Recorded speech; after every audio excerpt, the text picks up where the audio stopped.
This video is sponsored by Skillshare. 50 Cent versus Ja Rule, loose change versus loose pockets. It's one of the most iconic beefs in rap history, and the events surrounding it have been analysed by countless rap YouTubers and beef DVDs. 50 Cent and Ja Rule's clash seemed to begin with Ja Rule as the chart-topping titan taking on the scrappy newcomer of 50 Cent. But it ended with 50 Cent becoming one of the biggest phenomenons hip-hop has ever seen, and Ja Rule the punchline of a bad joke about gyros. But today, we're going to do things a little bit differently, and take a closer look at this beef from a slightly different angle that hasn't been explored quite enough. And that's Ja Rule's perspective. In today's video, we're going to be focusing solely on the beef that Ja Rule had specifically with 50 Cent and Eminem, and no one else. Because the story of this beef has been told time and time again, with 50 Cent as the central protagonist, the David fighting against Goliaths on all fronts. Murder Inc., the Supreme Team, Ja Rule, the game. 50 Cent has had more beef than most, and generally, these stories are spun with him being the hero,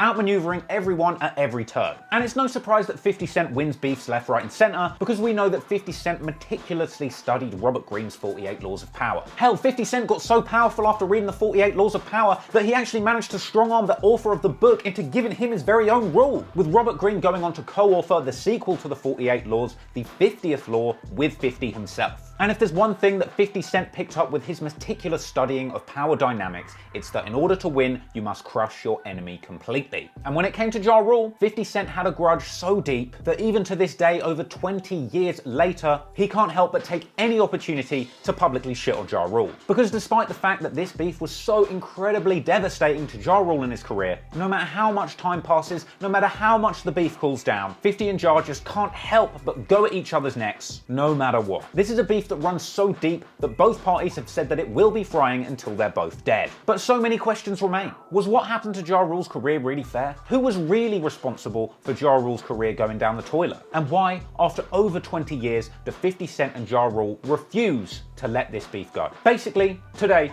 in the words of the great Dave Chappelle, "Could somebody please find Ja Rule, get hold of this motherfucker so I can make sense of all this." Story goes, the inciting incident for this entire beef was Ja Rule getting robbed by an old friend who had recently come out of jail. This Ja Rule jump-in was apparently the result of a messy love triangle where the man holding the gun on Ja had accused him of smashing his girl while he was in the joint and taxing Ja Rule's chain as revenge. He was fucking my girl while I was up north. This, that, and the third. He proceeds to say, "Yo, give me your chain." Nothing to do with music, hip hop, rap, none of that. Ja Rule, unhappy about being robbed like a little bitch, calls up his buddy, local New York tough guy Kenneth Supreme McGriff, who flexes his power in the streets and manages to get Ja's chain back within 20 minutes. Preem was like, "Yo, Rule, hold on, let me handle this." You know what I'm saying? Preem calls me back 15, 20 minutes later, he's like, "I got your chain. He just came back on the block. I took your chain from him. I got your chain." Now, this situation essentially had nothing to do with 50 Cent. But story goes, one night out in New York, Ja Rule spotted 50 Cent hanging out with the very guy who had taken his chain. A friend of mine's robbed Ja Rule. He see me kicking it with the nigga that robbed him, and he feel like, "Oh shit, I shouldn't speak to this dude." If you ask 50, this is when Ja Rule started having a problem with him. And if you ask Ja Rule, this is where 50 Cent decided to use this association to start beefing with Ja Rule in an effort to kickstart his budding rap career. 50 used that as his end to have something to say about me. You feel what I'm saying? But it had nothing to do with him. But there's something important you got to keep in mind. This is 1999, and at this point, Ja Rule was a somebody, 50 Cent was a nobody. In the 90s, Ja Rule had linked up with DJ turned record exec Irv Gotti, another friend of New York street legend Kenneth Supreme McGriff, who had been given the Murder Inc. record label as an imprint underneath Def Jam Records. Irv placed Ja Rule as the flagship artist on Murder Inc. Records, with Ja's career truly taking off for the first time after he wrote and featured on Jay-Z's 1998 single Can I Get Her, at this time rapping simply under the name Ja. Can I Get Her hit 19 on Billboard and became Jay-Z's biggest song at the time. This was followed by Ja Rule's successful solo hit Holla Holla, which went 35 on Billboard, with this living on Ja Rule's debut studio album Veni Veti Vici, which hit 3 on Billboard and sold 184K copies first week. Another track that was on this project was the street anthem Murder for Life featuring Memphis Bleek, where Ja Rule famously said on the hook, "It's murder for life." So in response to this song and in an effort to pick up some clout by getting in a beef with Ja Rule, 50 Cent records his response song Life's on the Line, which is intended to live on his debut album Power of the Dollar. And on that track, 50 Cent flips the lyrics from Ja Rule's Murder for Life, saying "Murder I don't believe you. Essentially going at Ja Rule and his crew Murder Inc., saying that they're a bunch of phonies. And from here, 50 Cent begins to appear in small-time media appearances saying that he is the guy coming for Ja Rule. 50 Cent, nigga, 1999. That's the nigga that they said Ja Rule about. That's the nigga that they said Ja Rule. Around this time, Ja begins to publicly acknowledge 50, but for no more than simply being on his dick and fishing for clout. What's up with this 50 Cent shit?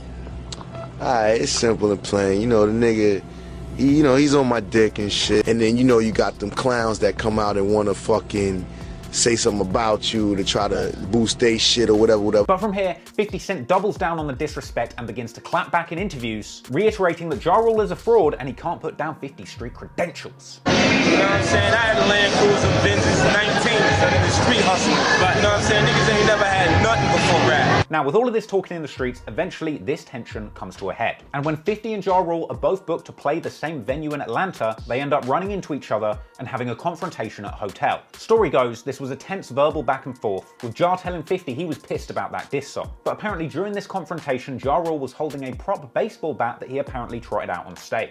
At a certain point, 50 Cent didn't like how aggressive Ja Rule was getting with that bat in his hands, and before he could use it, 50 Cent decided to be proactive, sucker punching Ja Rule in his stupid face. A scuffle breaks out between their respective crews, and everybody immediately scatters. I see him in Atlanta. You know what I'm saying? It's, around my neck or whatever. I'm holding the bat. Got mad and I started screaming at him and telling him that, he was a bitch and this, that, and the third. And so he swings at me. So now we start tussling. Now, here's where the stories diverge. If you listen to Ja Rule, 50 Cent started clout chasing after this fight, telling everybody that he snatched Ja's chain. I knocked him out, took his chain. Ja denies this. Meanwhile, other people say Ja and 50 both dropped chains during the scuffle, with suggestions that 50's crew had indeed picked up Ja's chain. But regardless of the mythical stolen chain, it wouldn't take too long before these two titans of toxicity ran into each other again. Next up, in March 2000, when Ja Rule and his Murder Inc. crew got word that 50 Cent was recording at the Hit Factory studio in New York. Upon getting word of 50's location, apparently Ja and the Murder Inc. crew rushed into 50's studio session, at which point 50 Cent ends up getting stabbed by Murder Inc. affiliate Black Child, something which he later downplays. It's like 5 of us and 5 of them, and niggas is getting it on and fighting and bong. Some way, somehow, the lights got hit off. But I felt the gap was in the area and niggas was reaching for it. Know what I mean? And I wasn't letting nobody get to their gun to pop me. Know what I mean? So I started poking niggas straight up and down. Then I didn't even go to the hospital. The little scratch I had only was with 3 stitches. I didn't go to I went home.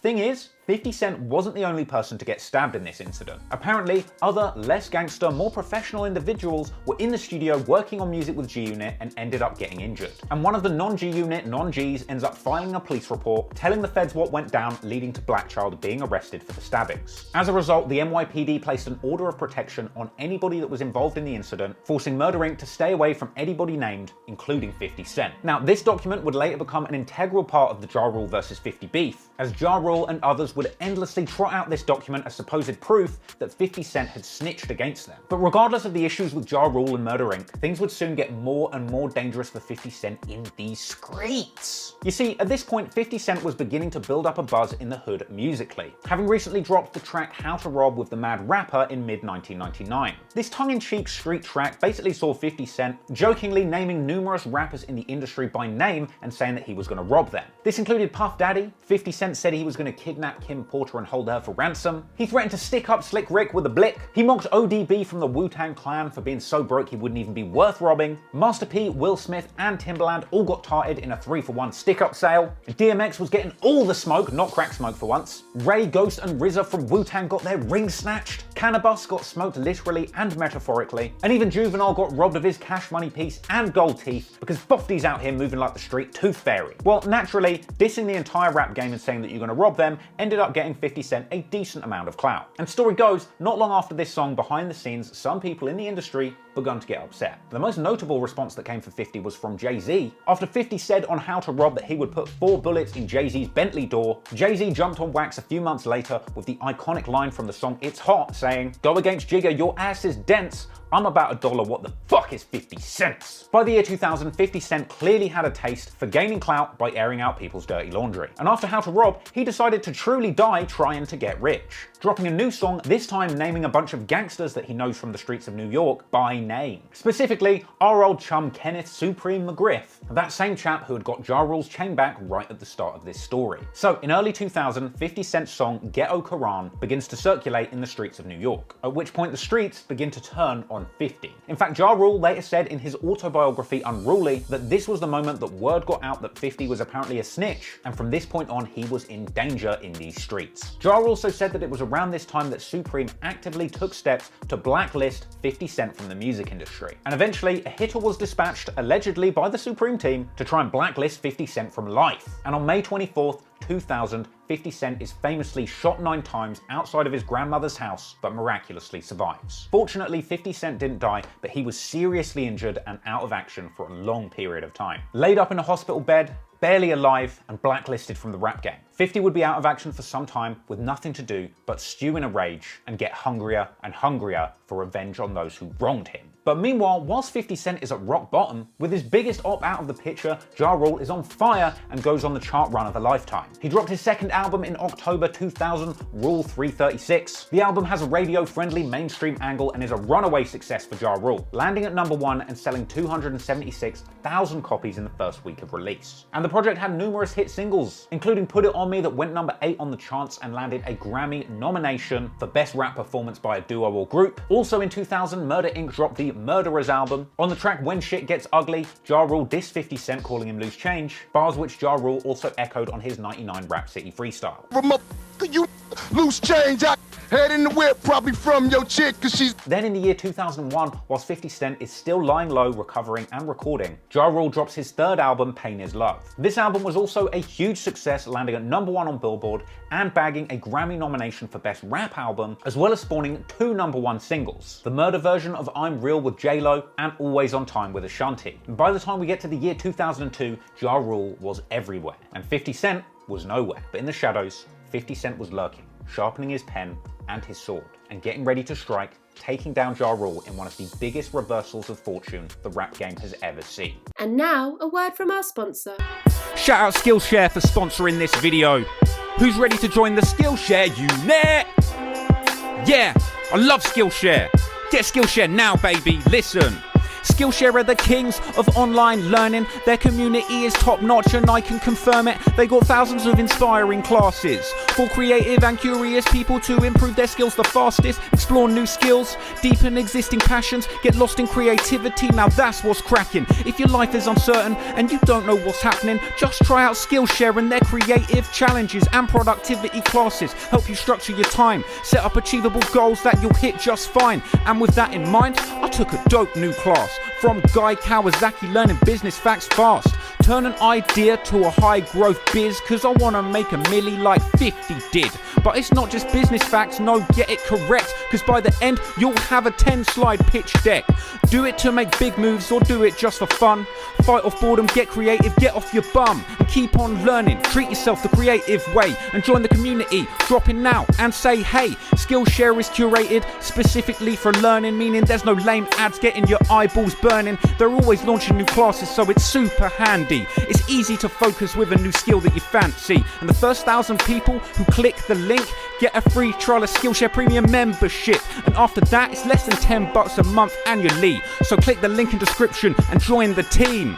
Hit that link in description and join the Skillshare unit. You can learn a new skill, enhance your creativity, and you'll be helping support my channel. Thanks so much for Skillshare. Go show them love. They're really one of the dopest sponsors in the game. I just couldn't do what I do without the support of Skillshare. So just shout out them, hit that link in description. Love Skillshare. Appreciate everyone. Bang. After getting blacklisted from the rap game, 50 Cent literally could not find a studio to record in. In fact, 50 Cent had been blacklisted by the rap game so hard that he had to go all the way to Canada just to get studio time, where he recorded dozens of songs and planned his comeback. 50's first comeback song after getting shot is the understandably titled track, Fuck You. This appeared on his Guess Who's Back mixtape, made up of both old and new songs which 50 distributed himself. Clearly 50 wasn't worried about his ops on this track, as he directly discusses the shooting and even speculates who was responsible by name. Meanwhile, on other tracks on the project, 50 Cent directly confronts Ja Rule and the crew who stabbed him in the studio, saying that he'll get them eventually and they should have killed him. Thing is, as far as Ja Rule and Supreme were concerned, 50 was done at this point. But 50's comeback release didn't immediately make a huge splash, and certainly didn't give Ja Rule any cause for concern initially. However, the one thing that Ja Rule wasn't banking on was somebody else in the industry finding 50 Cent's tape and liking it. And what do you know, in 2002, 50 Cent's lawyer sent a copy of Guess Who's Back to Eminem's manager Paul Rosenberg. Apparently blown away by 50 Cent's work,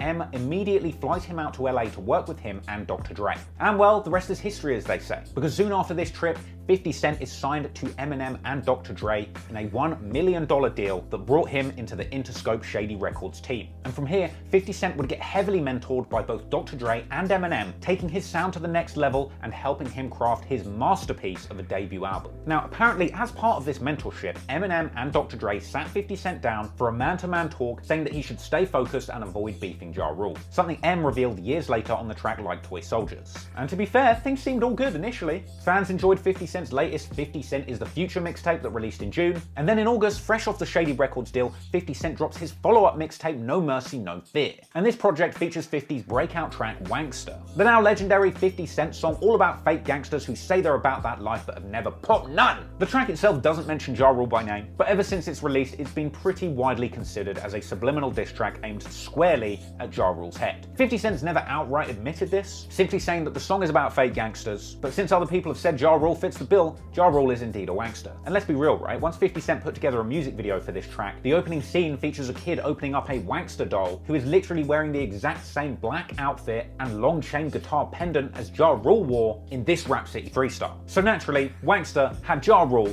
big old mad. So in October of 2002, Murder Inc. ended up covering the Source magazine, and Ja was all in his feelings, sending warning shots to Dr. Dre and Eminem, basically saying they can both get it and Ja's gonna take down their company if 50 Cent starts dissing him. But if that wasn't enough, Ja Rule and Irv Gotti went on Hot 97 to continue their onslaught, exposing 50 Cent to the world in what must be true crime's very first gangland-style restraining order reveal, telling everyone that 50 Cent got stabbed at the Hit Factory and that an order of protection was filed afterwards, spinning it as if 50 Cent was a full-blown snitch who had specifically applied for a restraining order against Ja Rule and Irv Gotti. I'm not worried about these wanksters.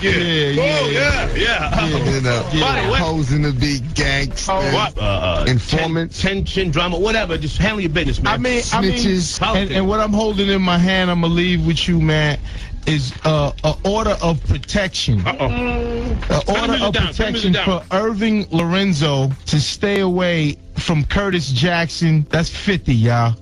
AKA 50, AKA 50, AKA informant, AKA I'm telling. I never went to jail. First time I ever went to jail was because we whipped his ass and and he went and felt the need to inform the cop. But it wasn't just about the restraining order. Ja went further in airing out the dirty laundry, openly discussing and laughing about 50 Cent getting stabbed at the Hit Factory. That little incident we had at the Hit Factory, he tells you about it. A little stabbing with the butter knife. It was a little altercation. It wasn't nothing crazy. It was nothing big. It was just a little scuffle. It was nothing big. Yes, sir. But he felt the need, to go to the cops and press charges. Press charges. Look, the opponent is further informed by Mr. Jackson that as a result of the above described conduct, informant suffered lacerations. Informant, y'all. Informant suffered. Now, all of this coordinated hating apparently caused 50 Cent to go straight loco and diss Ja Rule hard on wax, which apparently Eminem and Dr. Dre were okay with at this point. As we later learned from the lyrics on Eminem's Like Toy Soldiers, it was all the public talk about stabbing 50 Cent that went over the line. In fact, Eminem's support went far beyond just letting 50 Cent diss Ja Rule. M actually poured gas on the fire by placing numerous 50 Cent tracks, including Wankster, onto the hugely successful soundtrack album for his movie 8 Mile, as well as around this time commissioning that high-budget Wankster music video. What's up, this is 50 Cent. It's the behind the scenes right here. We're doing a video shoot for Wankster. It's off the 8 Mile soundtrack. It's crazy. Eminem, Dr. Dre, Shady Aftermath, rap juggernauts, you heard me? Yeah. See, I know I'm starting to get big now when you got it behind the scenes at your video shoot. Because my last video shoot was nobody there but me. So, 50 Cent is still making moves in these streets. The following month, 50 drops his God's Plan mixtape, which featured the track Catch Me in the Hood, echoing those same sentiments of Wangster. Not mentioning Ja Rule by name, but going at an unnamed op on the basis they're not a real gangster, but 50 is. That project was followed up in January 2003 with G-Unit's Automatic Gunfire mixtape. That project had numerous diss tracks and skits going at Ja Rule. If you liked the Ja Rule Duets album, you'll flip when you hear his new album, Ja Rule Duets 2. I could kiss you, baby, baby. And if you order now, you'll get this special bonus track. Put it on me. Sing it with myself. Yeah. Holla. Ja Rule is so hot right now, everybody wants to record with him. Or at least re-record with him. On Duets 3, you'll get this. Whenever. What you say? To all my people, we be living it up. Hey. But of course, the biggest put down on Ja Rule and the Murder Inc. crew was the track I Smell Pussy, calling out every member of Murder Inc. for smelling like a fishmongers at closing time one by one. Also on that mixtape was the track Bang Bang, accusing Ja Rule of coming out with the whole Order of Protection reveal purely to plug his own album release. And then of course there was the track 8 More Miles, where 50 imagines just how mad Ja must be at the fact that the hood loves 50 more than Ja. At this point, 50 had firmly put the boot into Ja Rule, but at this point he was also still an underground artist just bubbling up in the rap game. Thing is, little did Ja Rule know that around the corner was a perfect storm. A once-in-a-lifetime chain of events that would see 50 Cent catapulted to the top of the rap game and Ja Rule consigned to the scrap heap, unable to even release music or respond to 50's disses. In fact, I would wager that everything went downhill from the very moment that Ja Rule heard those words, "Go Shawty, it's your birthday." You know, the Wangster record, it was a snazzy tune, but you know, it was nothing. We were so heavy making these big Look, God, he's... People start mumbling to me, yo, he's with DRE. So he said, all right, let's listen. Let's listen to it. Dun, dun, dun, dun, dun, dun. I'm like, oh God, fucking Dre. So I'm like, all right, the beat is fucking nuts. He may have one, but let's see if he connected the dots lyrically. He may have not connected the dots lyrically.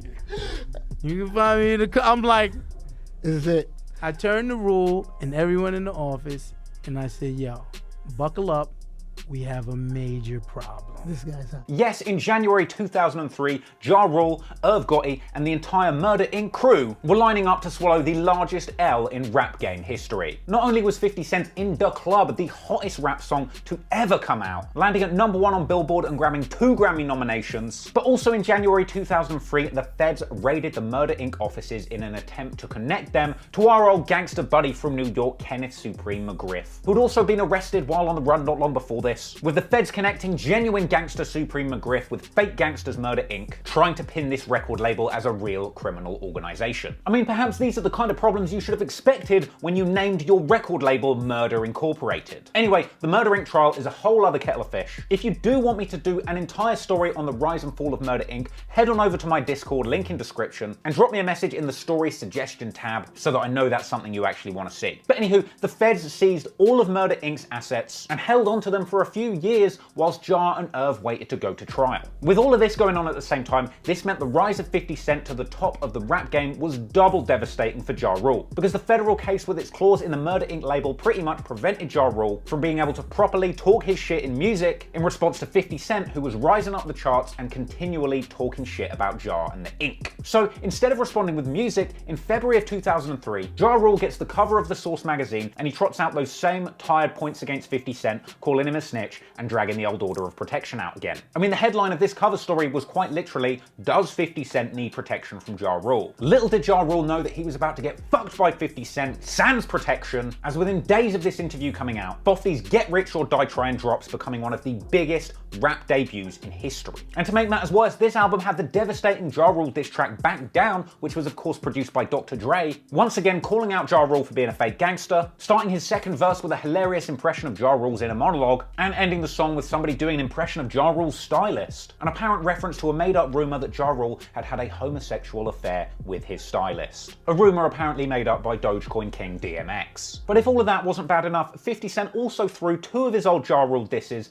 on Get Rich or Die Trying as bonus tracks, the songs Life's on the Line and You Not Like Me. And remember, this album was literally the best-selling album in America for 2003, moving 6.5 million copies. That's 6.5 motherfuckers out here bumping 50 Cent's music and saying fuck Ja Rule. Not a good look, but perhaps at the time, Ja Rule didn't really realise what was actually happening. Because at this time, 50 was swinging his enormous influence in a big way, and the fuck Ja Rule movement was genuinely picking up big steam amongst fans. Meanwhile, Ja Rule couldn't really directly respond to all of these jabs because of the ongoing investigation into his label. At this point, 50 Cent had basically become what Ja Rule was the year before when he was getting back-to-back #1s. Hell, 50 was bigger at this point. And so, unable to record new music, Ja Rule ended up making another sideways dig at 50 any way he could, going on to drop the music video for the track Murder Reigns, a song from his Last Temptation album that had already released the previous year. And this music video seemingly depicted somebody pulling up in a Range Rover at a police station, going in and completely snitching on Murder Inc. to the feds, with the implication being that this guy in the video was 50 Cent. Thing is though, while Ja Rule was desperate trying to find any way that he could diss 50 Cent without actually making any music, the Shady Records team were making project after project laced with Ja Rule put-downs. Only a few weeks after Get Rich or Die Trying drops, executive produced by Eminem, full of Ja Rule disses, Eminem also ends up exec producing the soundtrack for the movie Cradle to the Grave, starring none other than Ja Rule's main op at the time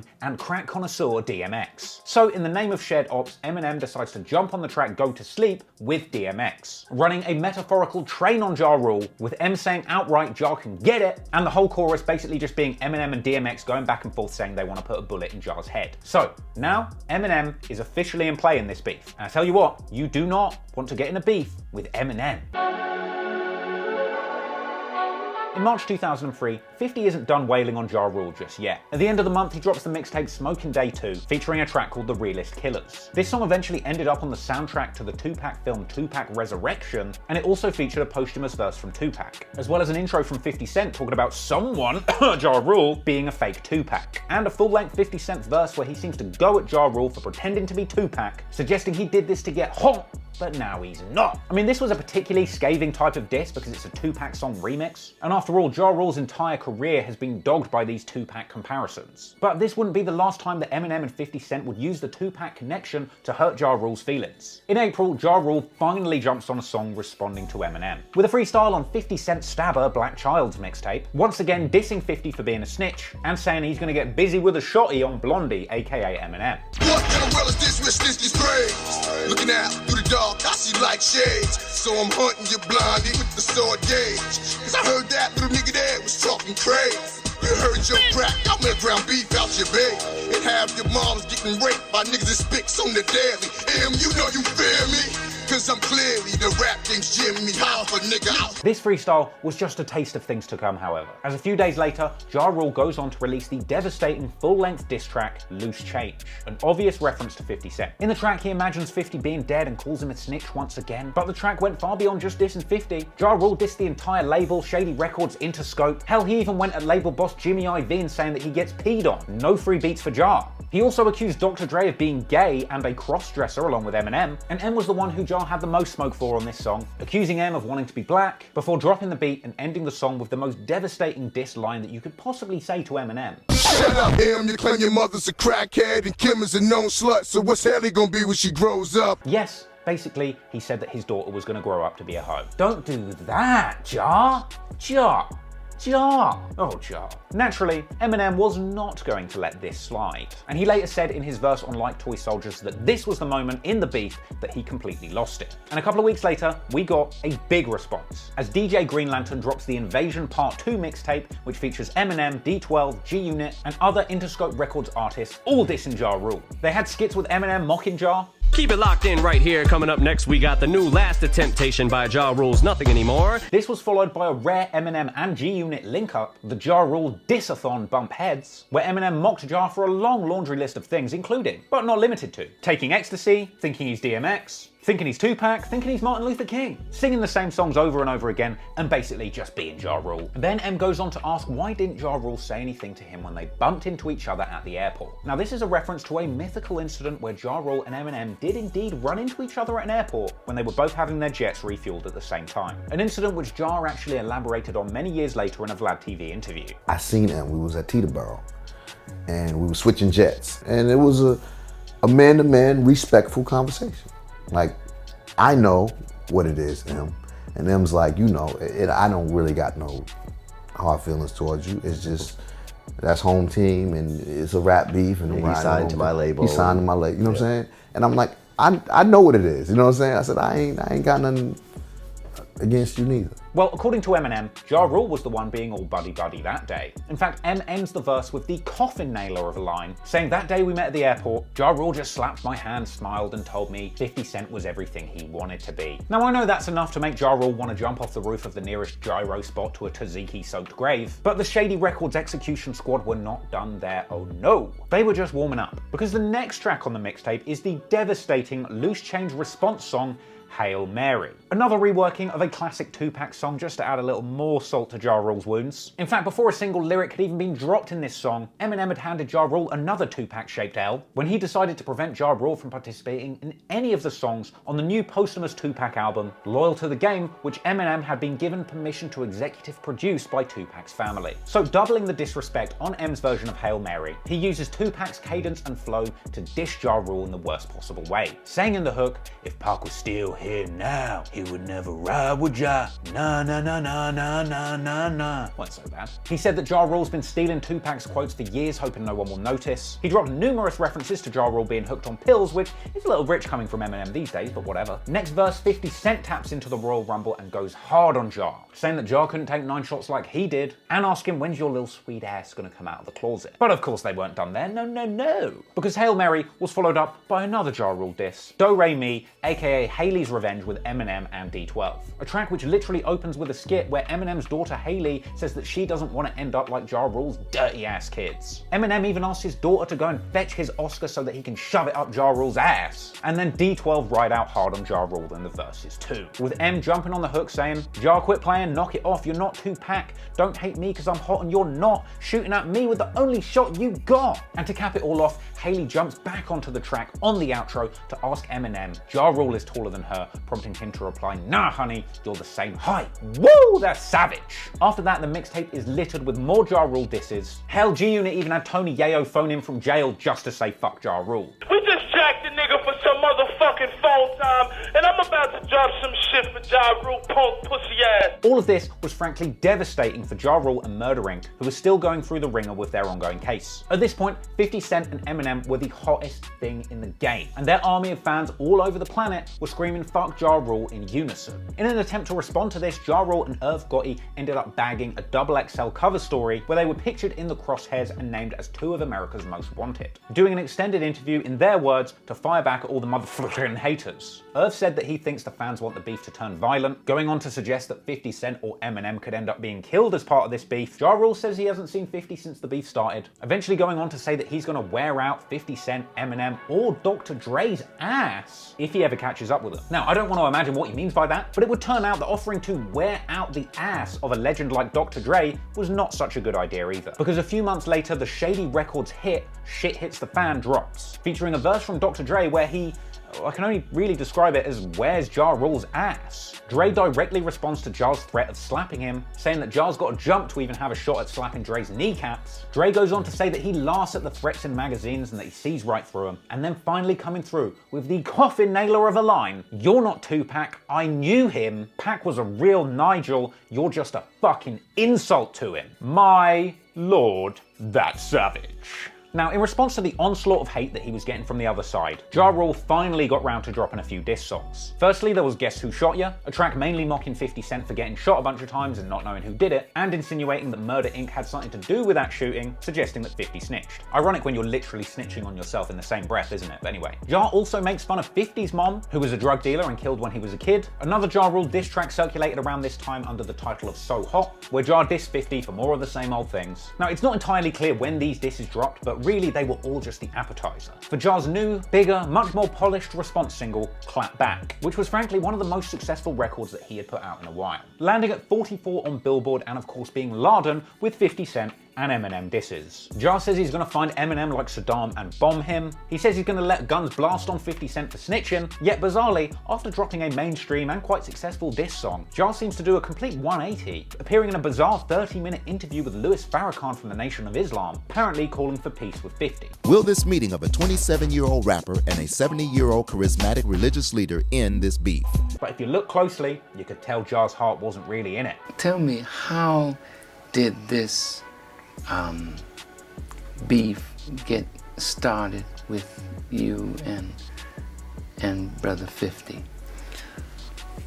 I really think it started from a lot of jealousy, a lot of hatred towards me. Allegedly, 50 was invited to this sit-down but turned it down because he wasn't buying Ja Rule's flimsy peacemaker act, later telling MTV that he thought the entire thing was simply a publicity stunt to try and promote his album. And sure enough, straight after that interview, Ja Rule's album drops. Blood in My Eye was considered by many as sort of a hate album because the entire thing was pretty much just littered with 50 Cent and Shady Records disses. This included the track Things Gone Change, where Ja went at 50M, Dr. Dre, hell, he even had Smoke for Proof out of D12. Leave Proof out of this! But regardless of Ja Rule just whiling out all over the Shady Records boys on his Blood in My Eye album, this album ultimately flopped to Ja Rule's own standards. It only managed to hit number 6 on Billboard, moving 139,000 copies first week, which I know is pretty good to 2021 standards. But hell, even back then, the G-Unit Crew album Beg for Mercy debuted better at number 3 on Billboard and selling 377,000 units first week. That's not a 50 album, that's the G-Unit album. In my opinion, it's really here where Ja fucked up the most. Because him alone, Ja Rule, is the one who let his album and ultimately his entire career be defined by this beef with 50 Cent. And as a result, his failure in this beef would be intrinsically linked to a complete failure of his entire career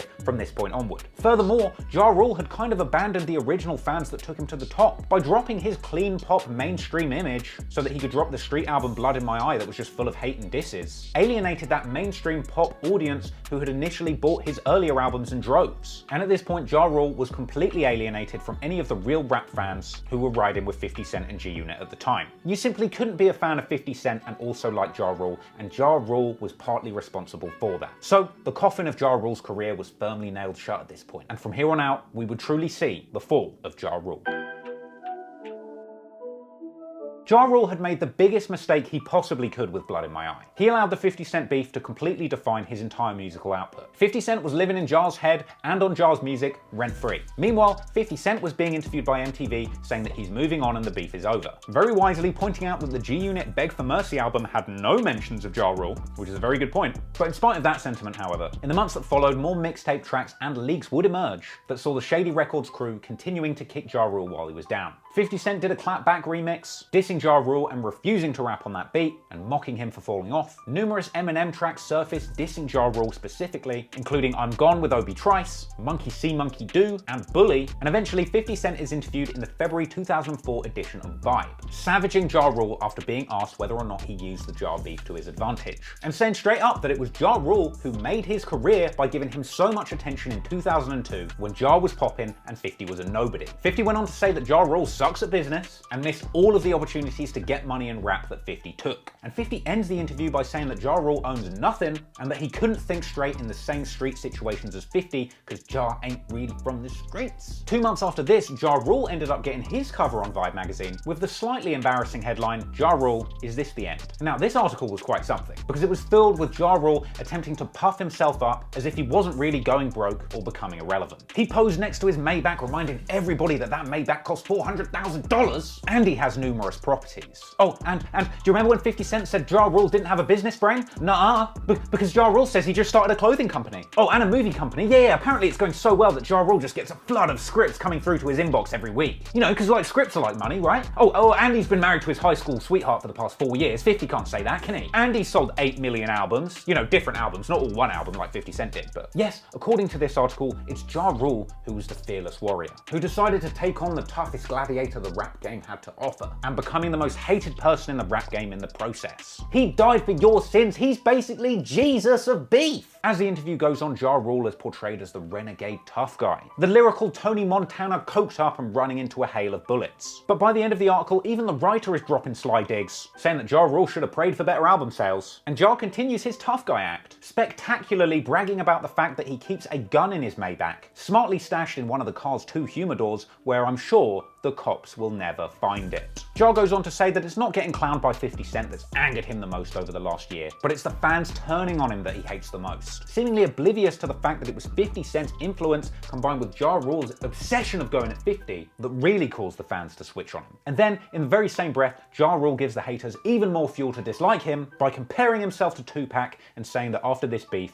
all eyes are on him. And Ja then goes on to say one of the dumbest things I've ever heard an entertainer say. If you don't like me, then guess what? I'm gonna become the most unliked motherfucker on earth then. It's that kind of thinking that was the downfall of Ja Rule. Because while 50 Cent was writing hit songs, starting businesses and making millions, only occasionally dissing Ja Rule, Ja was making entire albums of petty whack-ass diss songs that only really functioned to put down his ops. This did nothing to delight his fans, and in my opinion, I think that time would have all been better spent just making chart hits. Fortunately, at the end of this Vibe article, we do at least get the early indications that Ja Rule is indeed willing to put this beef behind him, saying that he's recorded numerous songs, none of which mention 50. Ultimately concluding he is indeed ready to put down the sword on this beef, but him and 50 will never be friends. And soon, the promised Ja Rule comeback was in full effect, as Ja drops his comeback radio hit, the track Wonderful with R. Kelly and Ashanti. This track hit 5 on Billboard and had many people saying Ja Rule was indeed back. But Ja just couldn't help himself, could he? In spite of everything that he had learned from that single going number 5, about the difference between a street hit and a radio hit, and in spite of how bad things had gone the previous year with Blood in My Eye, Ja Rule, truly like Tony Montana, coked up and running into a hail of bullets, refused to let this beef die, and instead of grabbing onto this final opportunity to be successful in the commercial rap game, decided instead to drag his career right back to the bottom of the barrel, dropping another single, sneak dissing 50. On October 2004, Ja Rule drops the track New York alongside Fat Joe and Jadakiss. This saw Ja subliminally going at 50, once again trotting out the same tired old lines about him being a snitch who wears a wire. Now after this, 50 Cent saw Fat Joe and Jadakiss as straight up ops, due to their close proximity with Ja Rule, kicking off a raucous beef with Fat Joe that is actually too hilarious to even cram into this video. But if you want to see me cover the 50 Cent Fat Joe beef in more detail, get in that Discord, baby. Story suggestions tab, let me know whether you want that. Anyway, despite in my opinion being a complete step in the wrong direction, New York did become somewhat of a successful street hit. So with these 2 successful drops under his belt, for a moment it looked like Ja Rule might be back. And after these 2 big back-to-back W's, Ja ended up covering the Source magazine once again in November 2004, with a headline asking, is beef still on the menu? Maybe Ja was hinting that the beef with 50 might be back on, but meanwhile, there was one person who was definitely done beefing with Ja Rule, Eminem, who dropped the reflective track Like Toy Soldiers around this time, a song we've already discussed where Eminem outlined attempting to stop the Ja 50 beef from happening, but Eminem actually goes further in this song, essentially saying that he believes that he won the Ja Rule beef, but it wasn't worth it because it left him so exhausted, and he felt personally responsible for stoking it so far, ultimately ending the song saying the beef isn't worth it and it's over if everyone could just stop popping shots. Thing is, 50 Cent wasn't done popping shots at the ops. He goes on to drop his track Piggy Bank, where he goes at Ja Rule, Jadakiss, and Fat Joe over the disses on the New York track. He calls Ja Tupac, he says people only like the song New York in New York and Ja's ass is local. And then in March 2005, 50 Cent covered XXL magazine under the very spicy headline, 50 Cent hunts down the ops. In this interview, 50 Cent rather hilariously offered to sign Ja Rule once he's done at Murder Inc., offering to rebuild him after he had seemingly been destroyed. Now for all of the kicking Ja Rule while he was down, to be fair to the guy, he was kind of due a W at this point. So eventually, after years of waiting, Murder Inc. finally went to trial and miraculously beat the RICO case against them after spending what was reportedly a whopping $10 million. Yeah. We did it! Because basically, once the government put these charges on you, you couldn't earn money. And I'm just happy to say that we're innocent.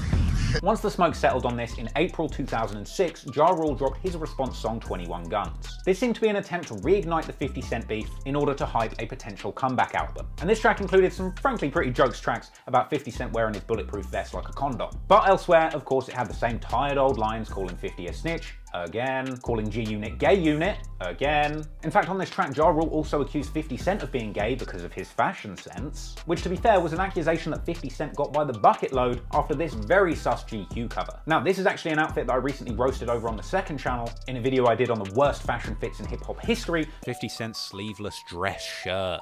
Oh god, that is awful. That is straight up awful. 50 Cent's on that Incredible Hulk shit, fucking breakaway sleeves. This is the guy that was making fun of the game for being a stripper. Meanwhile, he's out here with breakaway sleeves like he's a fucking strippergram. He's about to run up in the Shady Records office, pull those sleeves off, just start thrusting towards Eminem, saying, "Thanks for giving me the fucking deal." So go check that out and subscribe to my second channel, Trap More Ross, if you want to see more unscripted fire from your boy. Anywho, 50 Cent didn't rise to the diss at this point, and without any more fuel being added to the fire, Ja Rule was pretty much finished. He didn't end up dropping an album at all in 2006, and Irv Gotti soon fell back from the rap game too after a disappointing return. After the trial, he tried to rebrand Murder Inc. as simply The Inc., and with such a trash rebranding, it's no surprising that it didn't really take off for him. Then, after the fall of The Inc., Ja Rule started his own label called the Empire Music Group, a label appearing to be as good at grammar as they are at releasing records. As Ja Rule's efforts to release his new singles through this label ended in disaster. His tracks Uh-Oh with Lil Wayne and Body both ended up flopping, only reaching number 69 and 72 on Billboard's R&B charts respectively. And the track Uh-Oh was particularly mocked by 50 Cent in hilarious fashion. Ja Rule and Lil Wayne right here. Uh-oh, uh-oh, uh-oh, uh-oh. That's what happened. They knew I was coming. They knew I was coming. They knew I was coming. They knew he was coming.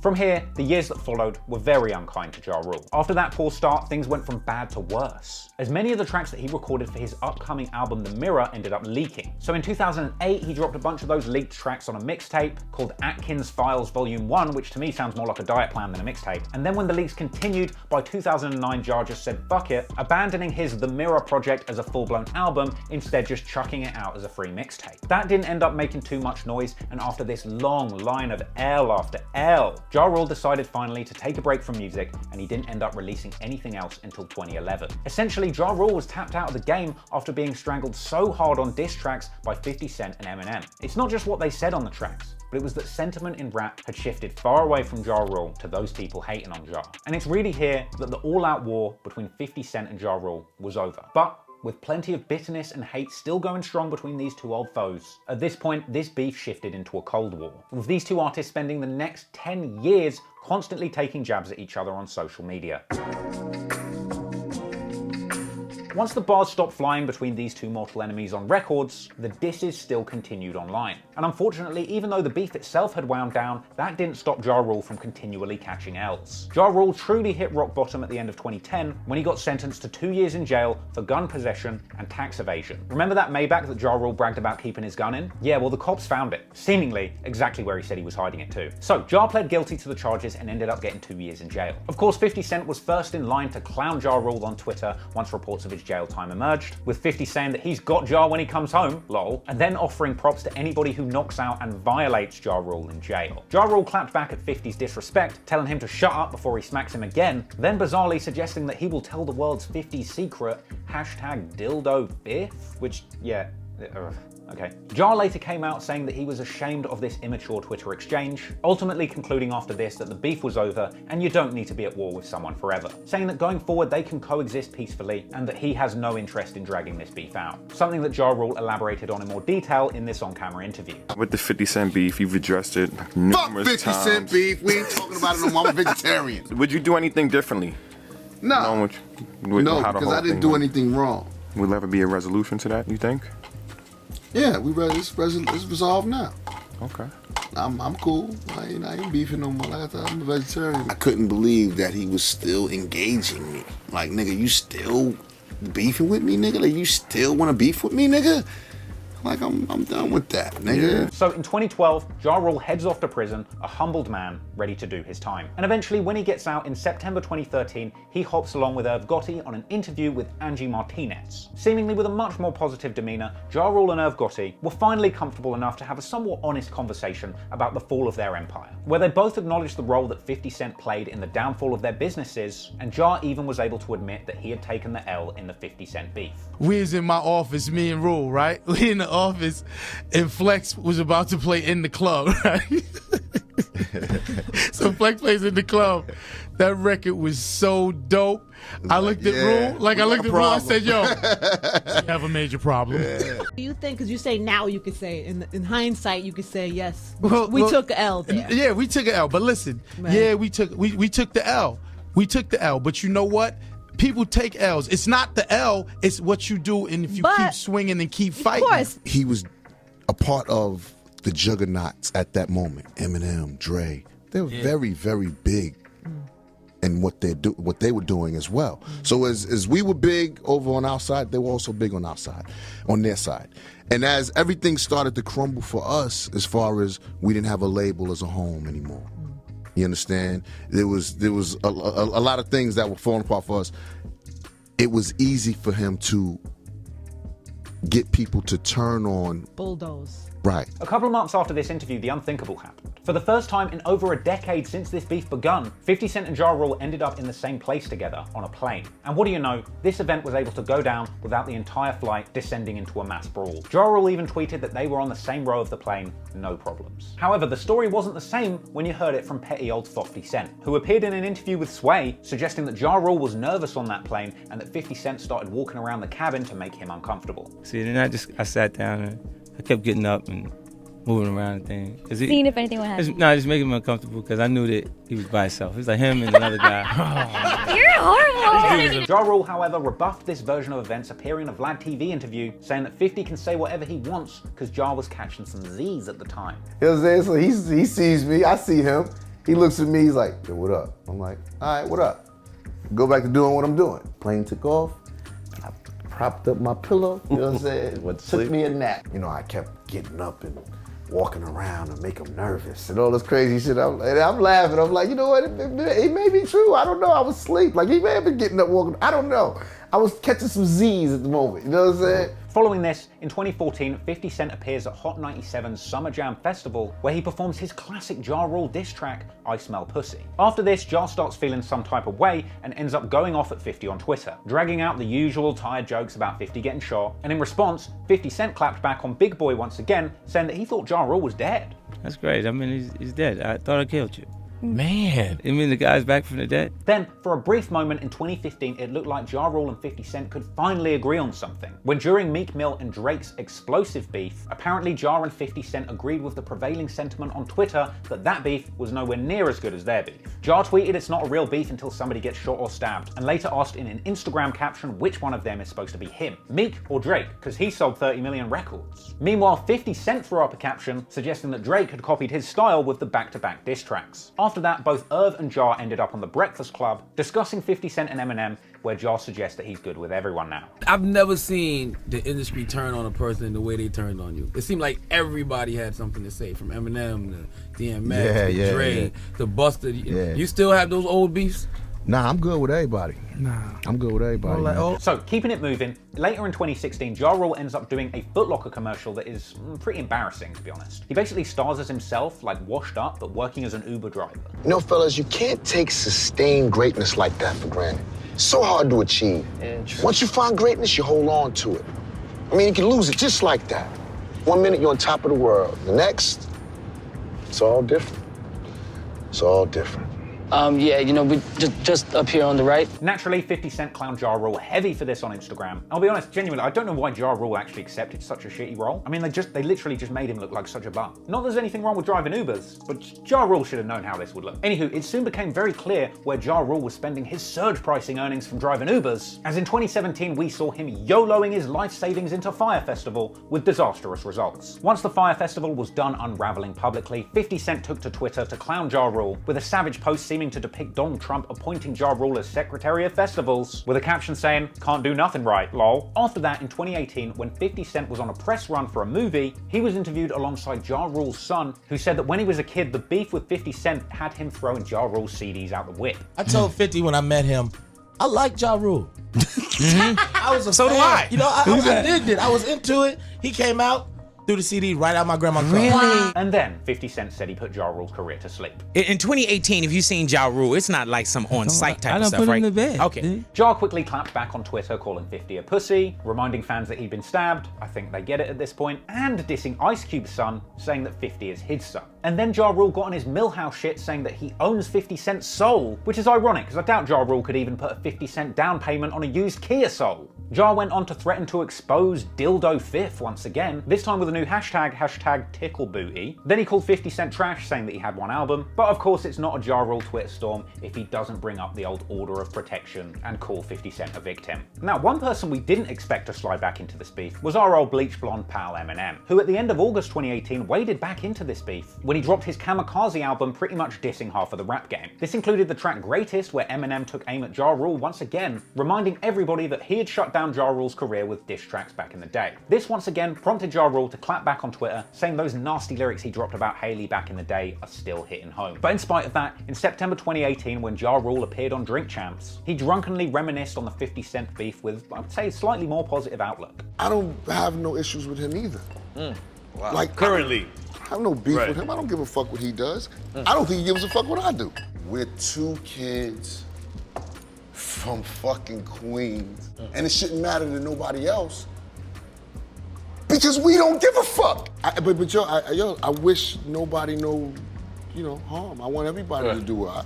I don't care if he does well. But in the same breath, Ja Rule said that there was absolutely no chance of a reconciliation because him and 50 never liked each other anyway. It's not like we need to rekindle something that was there. We were never friends. 50 clearly agreed with this sentiment, and he actually came out on Instagram a few months later saying the feud isn't over until one of them is dead. This tweet had apparently come just after Ja Rule had been on Twitter mocking 50 for a recent movie role where he had to lose a bunch of weight, as well as sharing another picture seemingly depicting a female version of 50, claiming that 50 Cent had thrown a tantrum and blocked him after his previous roasting. But more L's were on the horizon for Ja Rule, oh boy. In April 2019, it emerged that Ja Rule apparently owed a whopping $2 million in unpaid taxes, prompting 50 Cent to record a hilarious live reaction to the news when he heard it in his car. 2005, 2006, 2007, and 2008. I'm sure that there's... Fall back? Yeah, probably a lot of money that's also fees, because, they charge you a lot. What does 50 Cent think about this? Right now to the rest of the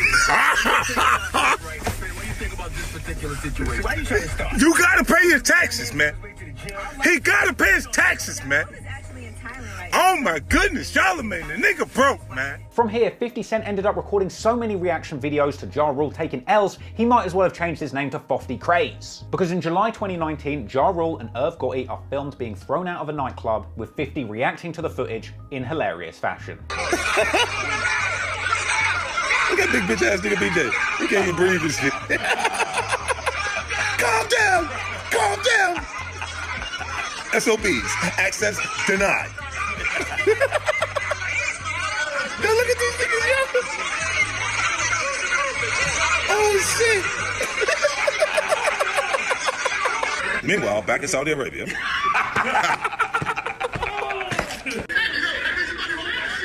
Yo, somebody hold my shirt.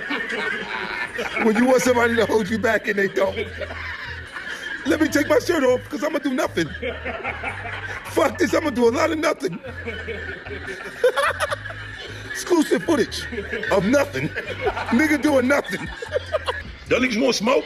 New exclusive footage of nothing. Niggas doing nothing. Pump faking like they get ready to do something. Oh, hold my shirt.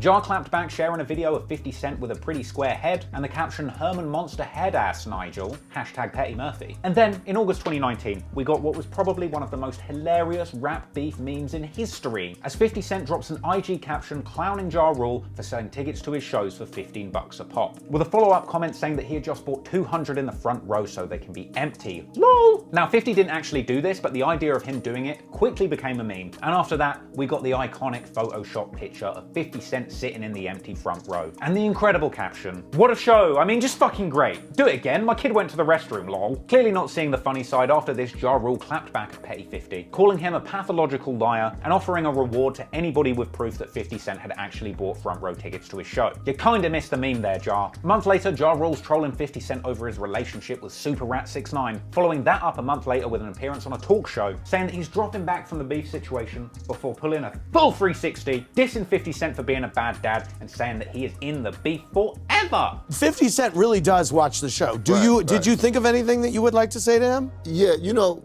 here's the thing, right? We've been having this ongoing feud now for like, I don't know, it seems like 15 years or something like that. And I think it's time that we've grown past it. I am removing myself from the circus. Say 3 nice things about 50 Cent, and I want to move on.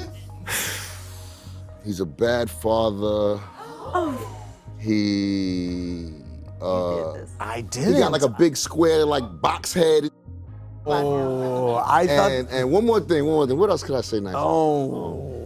He looks like his breath stinks all the time. We're sworn enemies forever. I actually was like, oh wow, it's ending. A few days later, 50 Cent came out on IG to say that he was so scared of Ja Rule, he's gonna flee to Texas. I'm so afraid of Ja Rule, Jim Jones, and Freaky that I'm hiding out in Texas. Please, whatever you do, don't tell them I'm in San Antonio. Don't tell them I'm staying at the Four Seasons. Don't tell them, please, don't tell them, man, because there's just so much pressure on me right now. I don't know what to do. I'm afraid, man. Don't tell them I'm at Specs.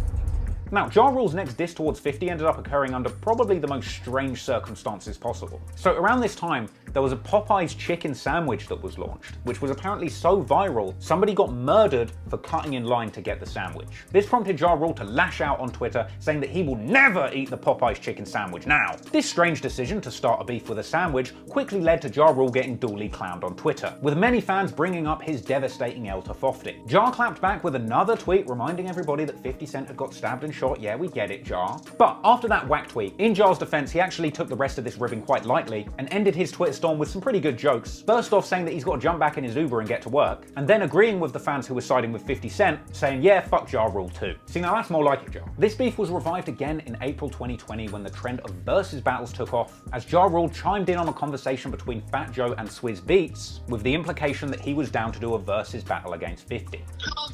I want all the smoke, but I'll behave. Man, that'll break the internet, Ja. Yes, it will, nigga. It'll break the internet in a bad way. It's gonna be fucking broke for real. Later, in response to a discussion of this musical battle, Ja Rule also tweeted that he thinks that he musically influenced 50 Cent. But 50 Cent clearly wasn't down for a battle unless it was going meme for meme, swiftly clowning Ja Rule on Twitter with a picture of a homeless Ja Rule and a cardboard sign saying that he will battle 50 Cent for attention. This led Ja Rule to clap back savagely on Twitter and Instagram with a clip of a rat and a long-ass caption calling out 50 for being scary and a snitch, as well as sharing paperwork that seemed to suggest that 50 Cent was an informant. Now, for the record, TMZ later came out to say that that paperwork's fake, but none of that matters because it was in June 2020 that things came full circle. First off, Ja Rule shared a clip of him performing at a fairly intimate private party surrounded by stunning beauties. Now, really, this was just a promotional post for Ja Rule's talent booking app Icon, with the implication that this show had been booked through Icon. And don't get it twisted, Icon's about to be the next GameStop, baby. Anyway, regardless of what was really going on in that clip, 50 chimed in to mock Ja, retweeting the clip with the caption, "If you don't want to end up doing private parties for 15 people, stay out of my way." And then after that, Ja Rule goes viral for this incredible commercial that he did for a gyro flogging Greek restaurant. It make you wanna slap your mama. Pop Christo's got the best gyros you ever ate in your life. So good. Make one think to you got to have Peters, Pop Christo Peters. They got everything. I'ma just give you a rundown of some of my favorites. They got tzatziki. Hold on. Octopi tequila. Well, whatever, but it's good. Abolano soup. Copper pizza. And they got wine too. I'm telling you, come on down to Papa Christo's. You can't even pronounce the food, it's so goddamn good. Now, for the record, Ja Rule did this ad as a freebie. He was trying to help out a local LA restaurant that was suffering due to the coronavirus shutdown. And this was actually all part of a TV show that Ja Rule was putting together at the time, where he used his celebrity to help out failing businesses, and I've got to say, it actually looks pretty good. Through a tough time right now, especially mom and pop shops. My heart goes out to these businesses. So today, I'm helping out Papa Christo's. The spot's been around for 70 years. It's a staple in the community in Los Angeles. But like most of mom and pop shops in this year, he's had a tough year. So I'm gonna use my notoriety, my fame, to help him out. So, Papa, you familiar with hip hop? Hey, Papa, hey, where are you? Papa Chris, are you here? Papa Chris. That's not hip hop. Well, you know what, Papa? I got your back, man. I wanted to do something special for you, Papa. I'm gonna put together a little something, a little commercial to help, you know, so people know about your spot a little bit more, man, and come in there and show Papa Cristo some love. Regardless of the circumstances, however, of course 50 Cent was immediately there piling in with the savage burns, saying, "This is what happens when you fuck with me. I'll have you and your whole label selling gyros." And by the end of 2020, Gyro Rule was out here saying that 50 Cent don't want no smoke with him in a versus battle. Like, if it's not gonna be 50 Cent, you know, that one makes the most sense. You would agree, right? Yeah, but that ain't gonna happen, you know what I'm saying? Yeah, I think everybody... Hey, listen, man, everybody don't want this smoke.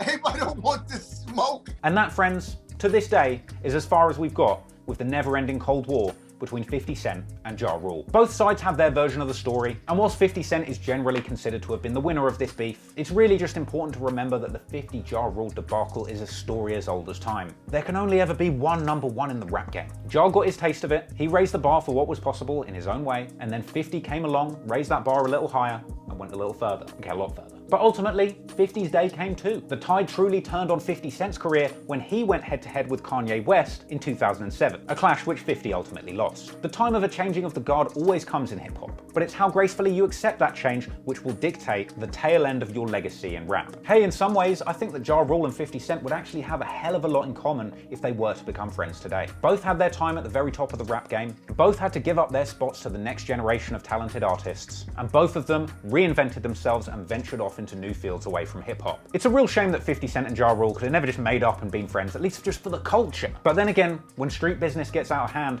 and you end up getting popped 9 times, I can imagine it will be hard to forgive ever. So chances are 50 is right when he says that this beef will not end until one of these artists is dead. All I hope is that 50 Cent and Ja Rule continue living long lives so that we get another 50 years of hilarious beefs, incredible roasts, and delicious gyros. That was the best beef in hip-hop history. I've been Trap Lord Ross. Thank you for watching, and peace out. Thanks so much for watching, guys. Hope you enjoyed that video. If you liked it, make sure you hit that like button. If you want to see more like it, hit that subscribe button. If you want to catch up with me one-to-one, make sure that you join my Discord. And if you just want to see more from me, make sure you subscribe to my second channel, Trap More Ross. Appreciate y'all, and until next time, peace out.